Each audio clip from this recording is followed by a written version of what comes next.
seems to a lot of us that the average Joe, the average American, that if they had done what you laid out in your statement, that they'd be in handcuffs. And I think there is a legitimate concern that there is a double standard. If your name isn't Clinton or you're not part of the powerful elite, that Lady Justice will act differently. House Oversight Committee Chairman Jason Chaffetz discussing Hillary Clinton's use of a personal email server in questions to FBI Director James Comey. Comey, of course, has said publicly and again today that Mrs. Clinton was extremely careless but did not commit a criminal act worth prosecuting. So how will the American people see it in November? For more on this, we're pleased to be joined via Skype by political strategist Scott Rasmussen. He joins us tonight from the Jersey Shore, and he currently serves as president of the Rasmussen Media Group. He's also a New York Times best-selling author. Scott, we always appreciate your time here on Newsmax Prime, and we begin with news coming from the State Department, an announcement that the State Department is reopening its investigation of Mrs. Clinton's email server during her tenure as Secretary of State. I'm just, we're hearing this report tonight, and I'm a little cynical. I think as long as Foggy Bottom is run by John Kerry, you're not going to get a real investigation. You'll get more delaying tactics. Do you think this is legit from the Inspector General at the State Department, or is this more political stage management from the likes of partisan Democrats like John Kerry? Well, the American people are clearly going to see this as some kind of a double standard. And I think it's really important to note a lot of the viewers here automatically think, yes, Hillary Clinton is going to benefit from the rigged deal and John Kerry is not going to do anything serious. There are people on the other side who are saying Hillary Clinton is being treated to a double standard. Nobody else would be dealt with this harshly. And you're going to laugh at that, but the reality is this is a woman who has been in the public eye at the highest levels for 25 years. She has been investigated throughout that time.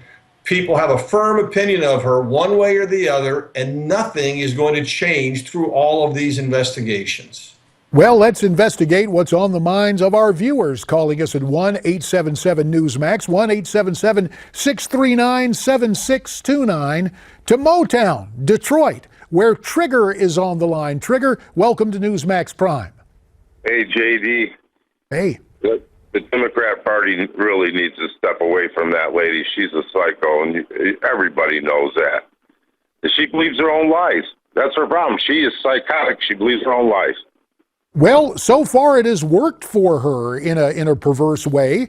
And let me get your thoughts on the Democrat Party overall, Scott.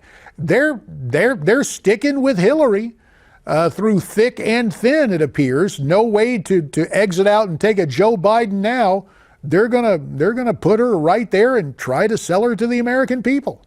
They are going to try to sell her the American people. Perhaps more than that, they're going to try to sell the idea that Donald Trump is unacceptable. Hillary Clinton is, the second most unpopular candidate ever nominated, and Donald Trump is the only one with higher negatives. So this is going to be a very ugly election, and that parties, at the end of the day, they're sticking with what their voters selected. It's going to be a real grind between now and November. And you know what? We talk about the Democratic Party doing this. All it's doing is forestalling some real challenges to that party. They have become an upscale elitist party. They have left behind working class people, and it is going to come back to haunt them along the way. Well, let's go back to the phones. Way out to California. Jamul, California is where Doug has been waiting patiently. Doug, welcome to Newsmax Prime. Hey, thanks, JD. It's Jamul, California. I'm sorry, Jamul. I go through there. I should know that. I asked my staff, is the J silent? They did an Anglo pronunciation. Forgive me. Yeah, we call it the Republic of Jamul. Okay. It's where Duncan Hunter lives. Oh, I know the spot. Yeah, they're by Vista. Yeah. Sure. Yeah, I like the comment here is that what Comey did was just outrageous. I understand what he's doing. He wants to redefine the law because he doesn't think gross negligence can be prosecuted. So he upped the ante to intent, but there was so much intent.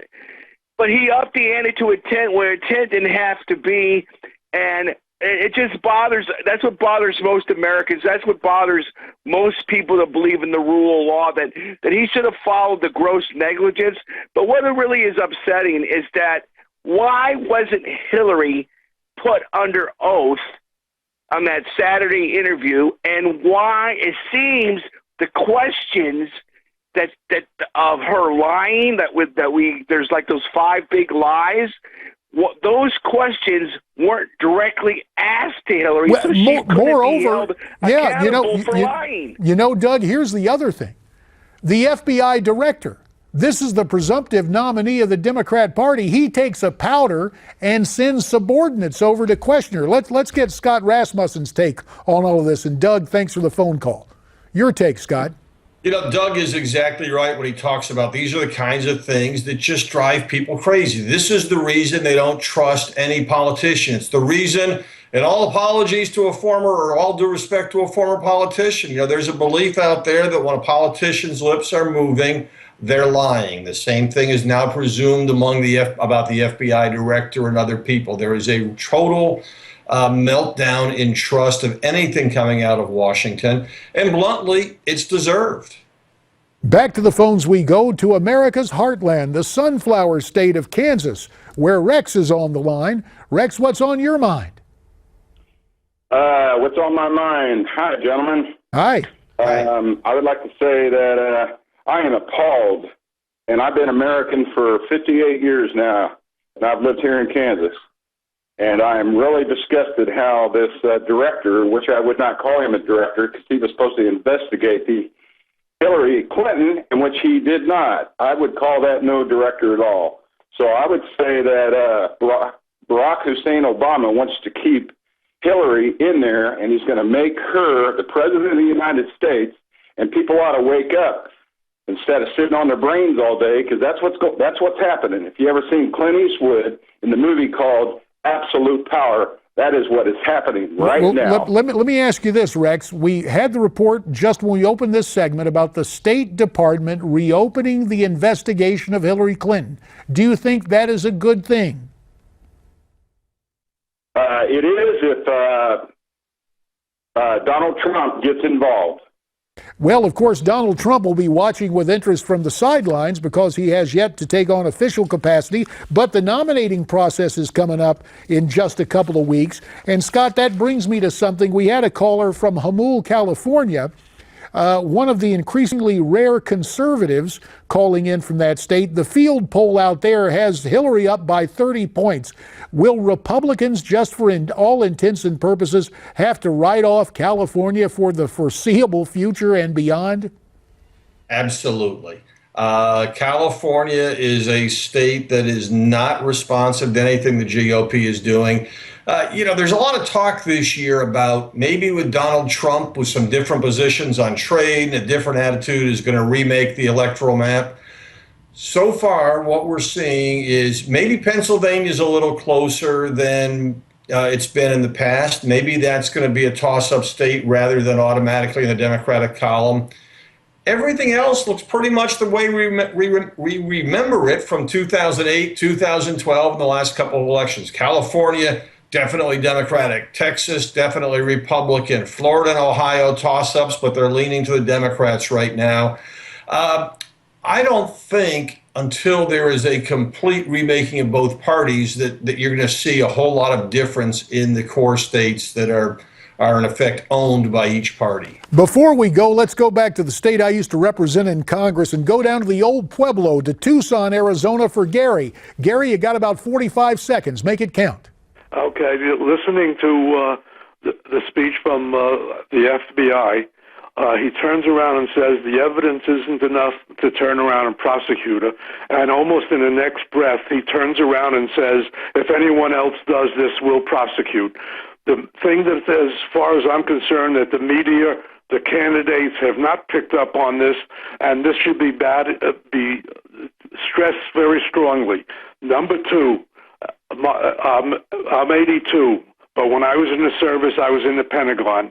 And just one point I want to make. What came through as top secret was how many guests the president was having for dinner. Wow. So Hillary saying that she didn't know things were classified, she has to be out of this world on something. And Gary, we will have to leave it there. We thank you for your service. Scott Rasmussen via Skype from the Jersey Shore. Thanks for coming in and talking to us. More comments ahead. Are the never-Trumpers going to pull something in Cleveland? We'll talk about that next with your calls as we continue.